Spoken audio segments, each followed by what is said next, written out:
गाड़ी नंबर 0486।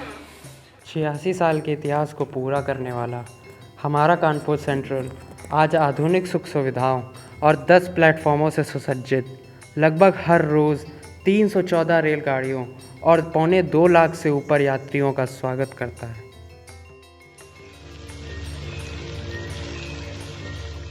मौसम के रंग बदलने पर यहाँ से कुछ ही दूर दोस्तों का पसंदीदा अड्डा बन जाने वाला 621 मीटर लंबा लवकुश बैराज गंगा बैराज के नाम से अपनी खूबसूरती को बिखेरता है।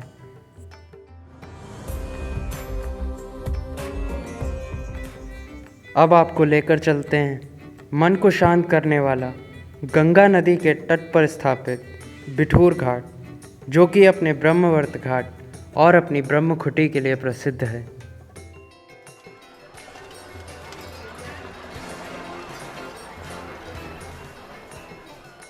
अब चलते हैं एक ऐसे अम्यूज़मेंट पार्क में जो कि 25 एकड़ की ज़मीन में फैला हुआ है। जी हाँ, हम बात कर रहे हैं कानपुर के शानदार और मनोरंजक अम्यूज़मेंट पार्क ब्लू वर्ल्ड, जो कि गर्मियों में लोगों की पसंदीदा जगह है।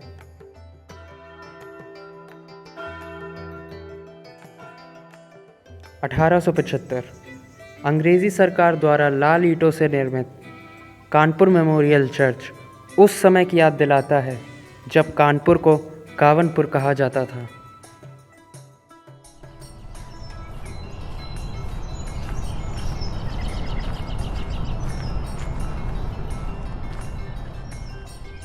यहीं बिठूर के पास अनेक ऐतिहासिक धरोहरों से भरे कस्बे में बना है कानपुर का international society of Krishna consciousness यानी स्कॉन टेम्पल, जहां राधा संग मोहन विराजते हैं, जिनके दर्शन के लिए देश से ही नहीं बल्कि विदेशों से भी लोग आते हैं। जन्माष्टमी के दिन कानपुर तो क्या, दुनिया भर के इस्कॉन मंदिरों को दुल्हन की तरह सजाया जाता है।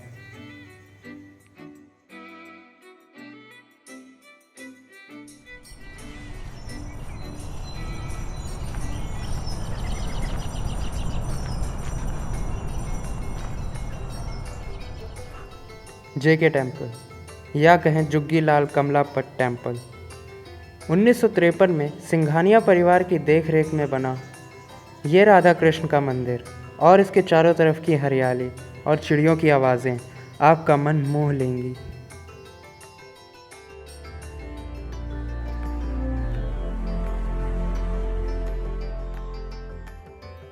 नाना राव पार्क, जिसे कंपनी बाग भी कहा जाता था, ब्रिटिश शासन काल में इसे मेमोरियल वेल कहा जाता था, क्योंकि 1857 के स्वतंत्रता युद्ध के समय नाना साहिब के नेतृत्व में भारतीय स्वतंत्रता सेनानियों ने लगभग 200 ब्रिटिश महिलाओं और बच्चों को इस कुएं में डाल दिया था। वह इमारत जिसमें नरसंहार हुआ उसे बीवी घर कहा जाता था।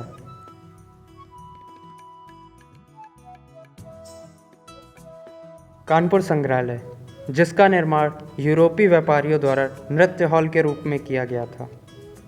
बाद में किंग एडवर्ड की मृत्यु पर हॉल को 1876 में उनके स्मारक के रूप में स्थापित किया गया। इसका नाम किंग एडवर्ड मेमोरियल यानी किम रखा गया।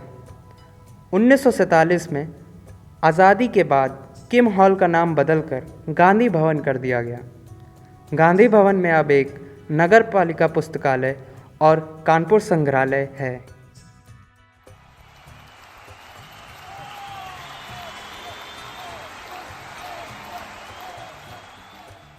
अब चलते हैं गंगा नदी के किनारे 1945 में बना कानपुर का एकमात्र अंतर्राष्ट्रीय क्रिकेट स्टेडियम ग्रीन पार्क, जिसे मोदी स्टेडियम भी कहते हैं, और जहां एक साथ 1,25,000 लोगों ने राष्ट्रगान गाकर इसे इतिहास के पन्नों में अमर कर दिया।